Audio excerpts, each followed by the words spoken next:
Welcome to Innovating Education, where we explore the innovative ideas, groundbreaking technology, and inspiring individuals shaping the future of education.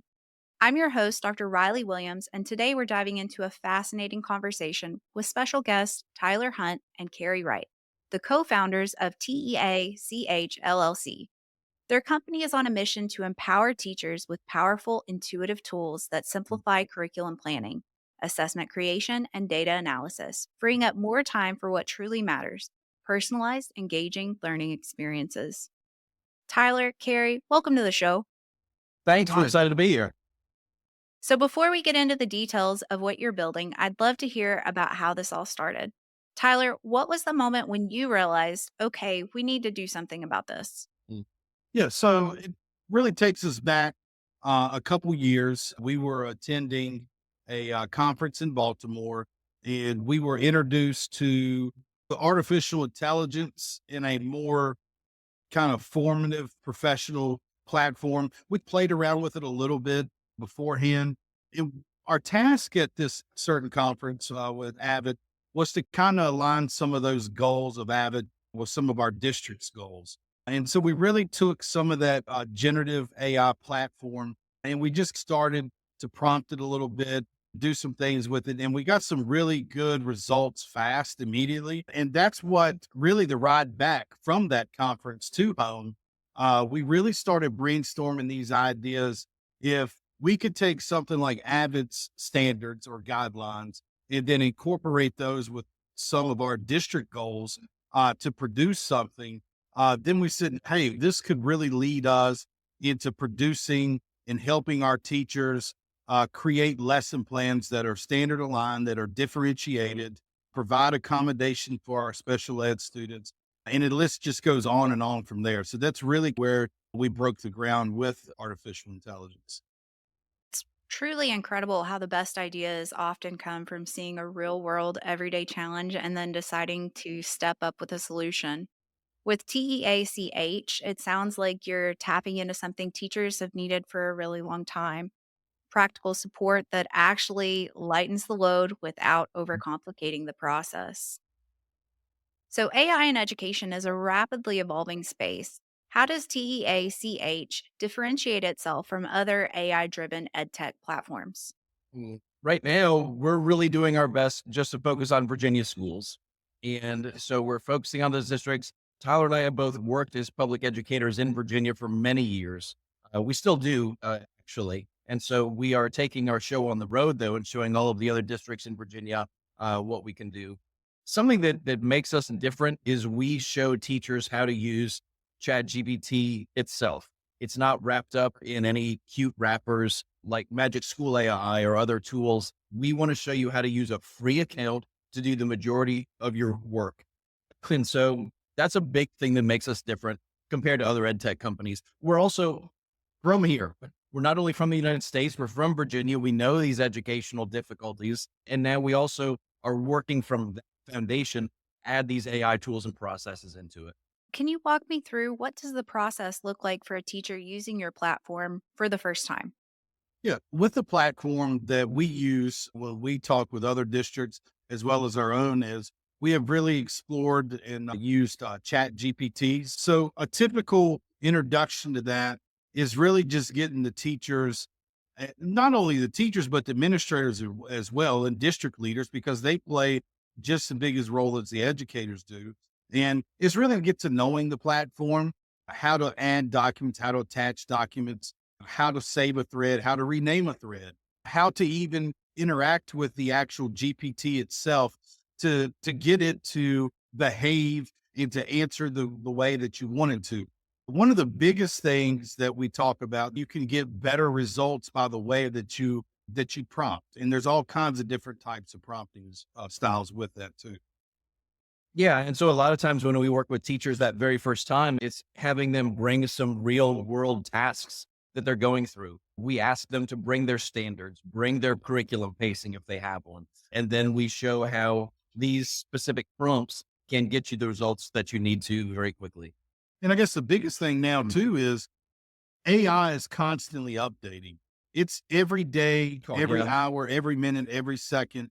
There's a new update or there's a new feature. Something that we bring at Teach with our consulting company is that we give our clients those immediate Oh, updates yeah. and those immediate features.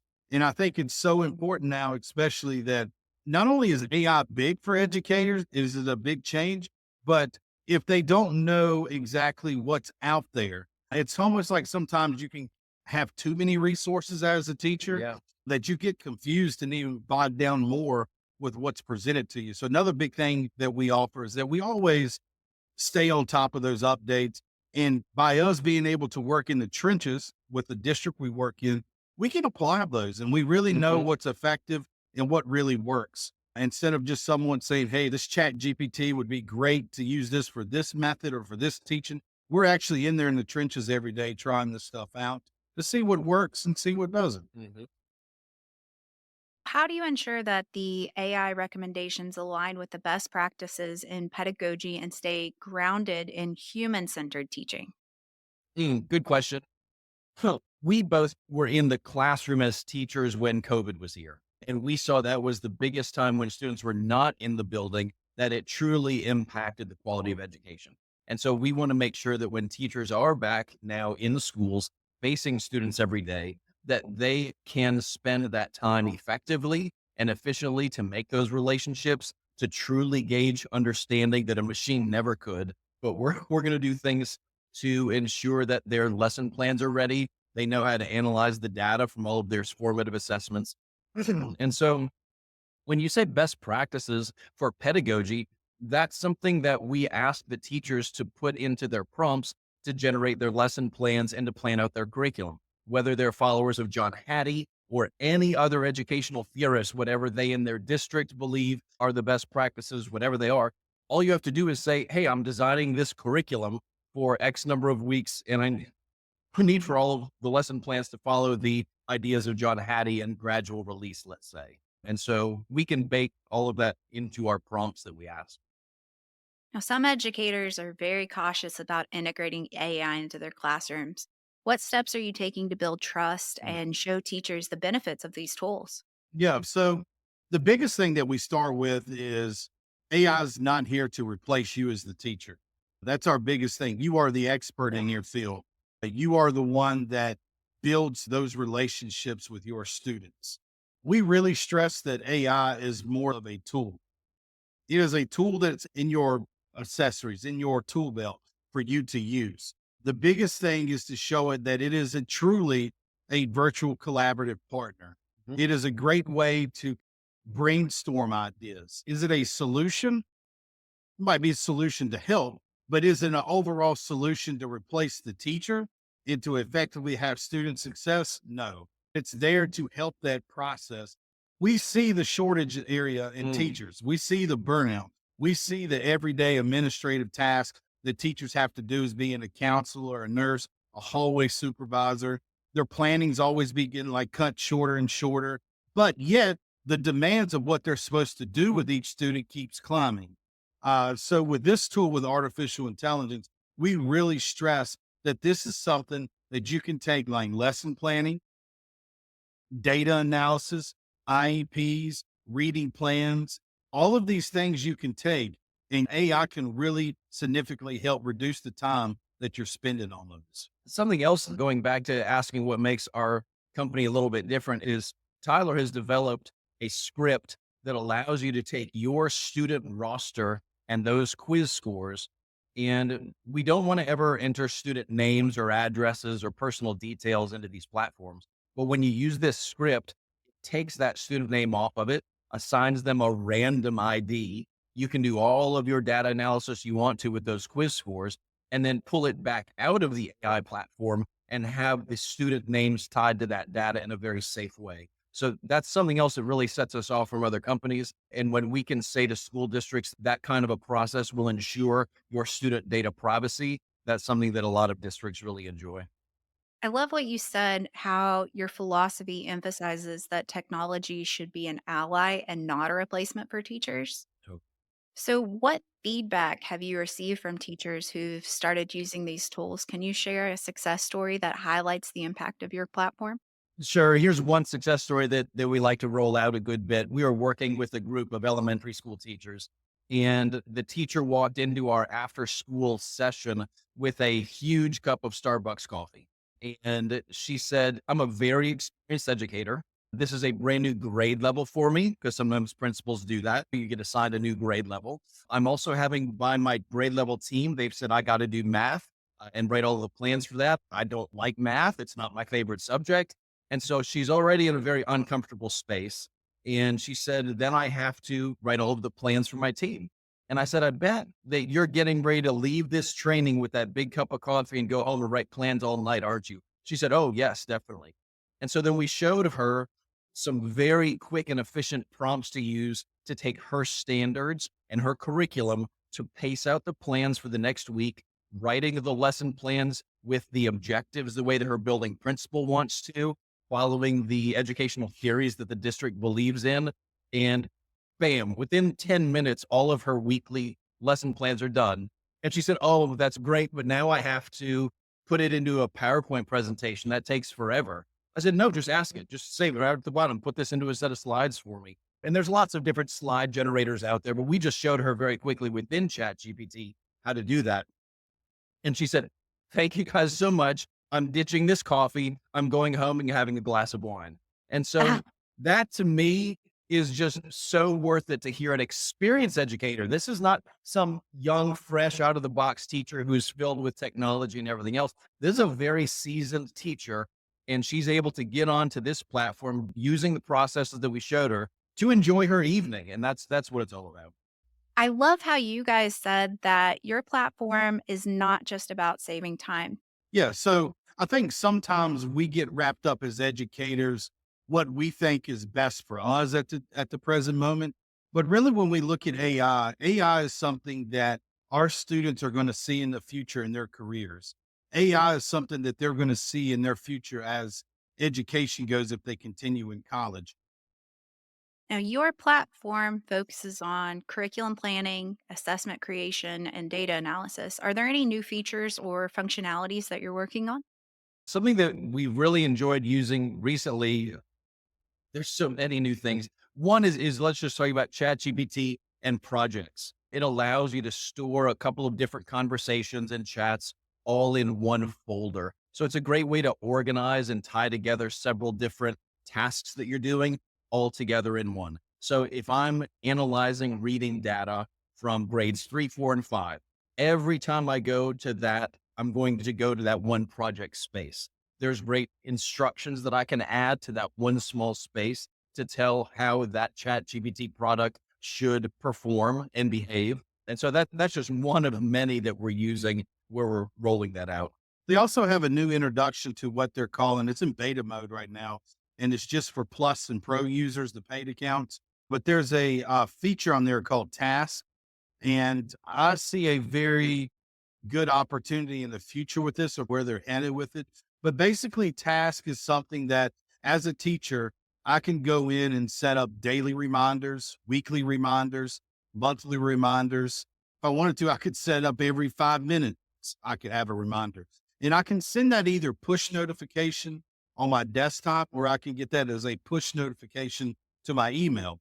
But the ways I have been using it is I'll call it alliteration. I love alliteration. So maybe Wednesday wisdoms. And every Wednesday it sends me, I prompted it, look, every Wednesday, I want you to send me a different way that I can prompt this platform to provide me a more differentiated lesson plan, but at the same time, be more aligned to the standards. So every Wednesday, it actually emails and pushes a notification out to me with different techniques that I can use in prompting to get a more effective, standard aligned, differentiated lesson plan. And I think while that's huge, I think that's opening the door to more of the operator sense of AI, the AGI that is supposed to be 10 times smarter than the AI we see now.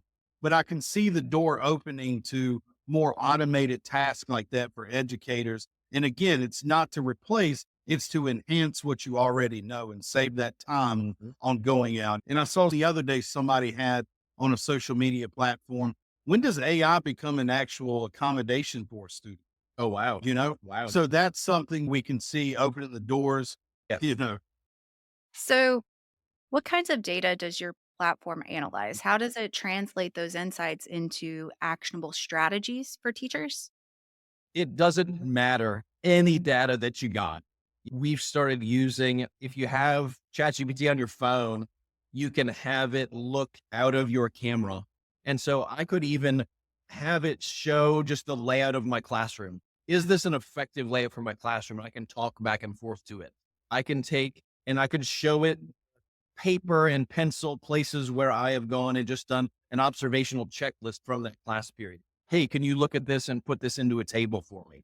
Anytime that I have a quizzing platform that gives me an export that has an Excel sheet that I can download, that's always very ripe for that.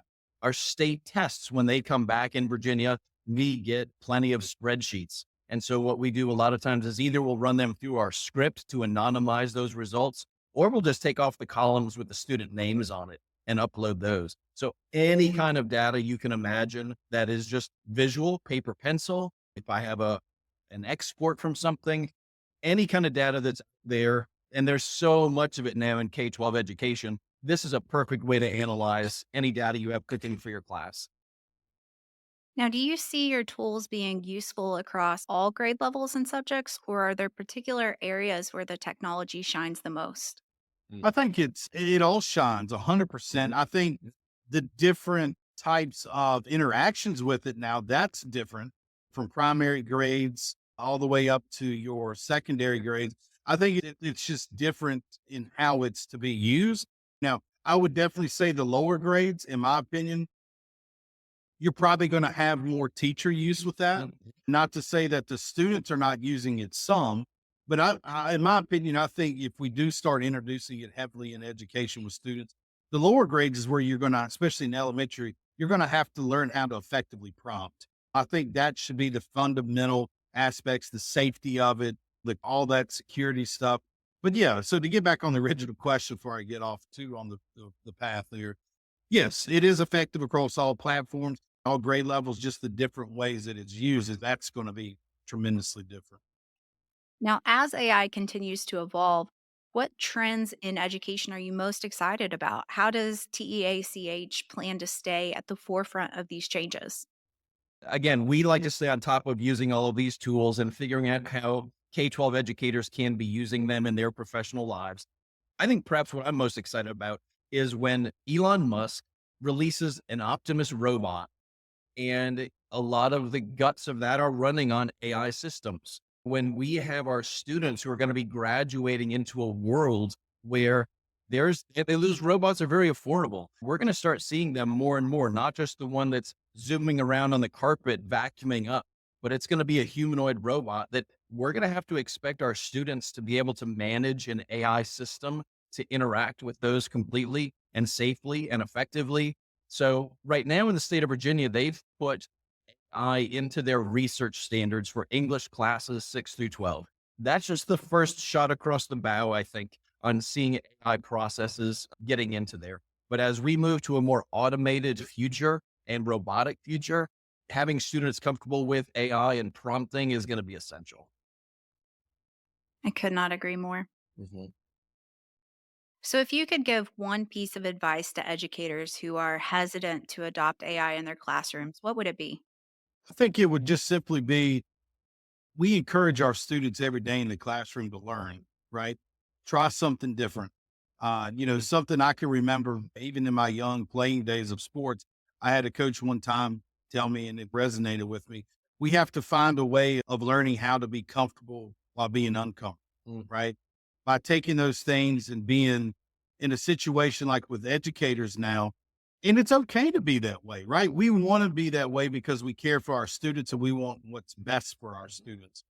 But I really give this advice. It's just look at the world around you right now. Look at the advancements. Look at in politics, look in business, look at things that are going on. And all you hear is AI, artificial intelligence. And I think as an educator, you have to realize that, look, while it's something I really don't agree with right now, I have to do what's best for my students. Mhm. And if I look in the future, I know that my students in some way, some form, in some capacity are going to have to interact with artificial intelligence. in my opinion. Even if nothing happens with it right now, let's say on February 24th, it completely just ends, right?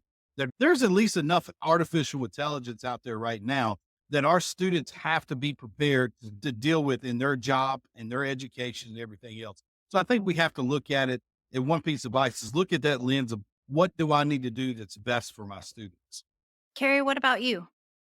I agree completely. You got to try, you got to get on there. And we have seen when we work with schools and school districts, we see the whole spectrum of early adopters. Let me try it right now to this thing is the absolute devil and it should be banned on religious grounds. People all over the spectrum, but you have to get on there and try it because, and again, reach out to us. If you got a question about doing it, teachers, administrators, anybody, reach out to us. We'll show you how to do it safely and effectively. Because sometimes I told Tyler the other day, I said, what if I were to just walk by a teacher's classroom and drop off a nail gun? It's a very time saving, effective machine that could be dangerous. And you may pick it up the first time and not even know how to turn it on. So I just don't even mess with it anymore. And so many educators by now have tried some AI tools. If they've had a bad experience with it, they're very willing to just let that thing sit in the corner. I'll never touch it again. Let me open up my file cabinet full of old paper worksheets and let's keep going. But you got to get on there and try it. That's the best advice. Such a wonderful metaphor. Tyler, Carrie, thank you so much for joining us today and for sharing your insights. And for our listeners, if you want to learn more about how Teach AI can simplify curriculum planning, assessments, and data analysis, visit their website at teachaiedu.com. You'll find out all the information that you need to get in touch and explore how these tools can support your school community. Thanks again for tuning in to Innovating Education. If you enjoyed today's episode, don't forget to subscribe, rate, review, and share this episode with fellow educators. Until next time, keep teaching, keep learning, and keep innovating.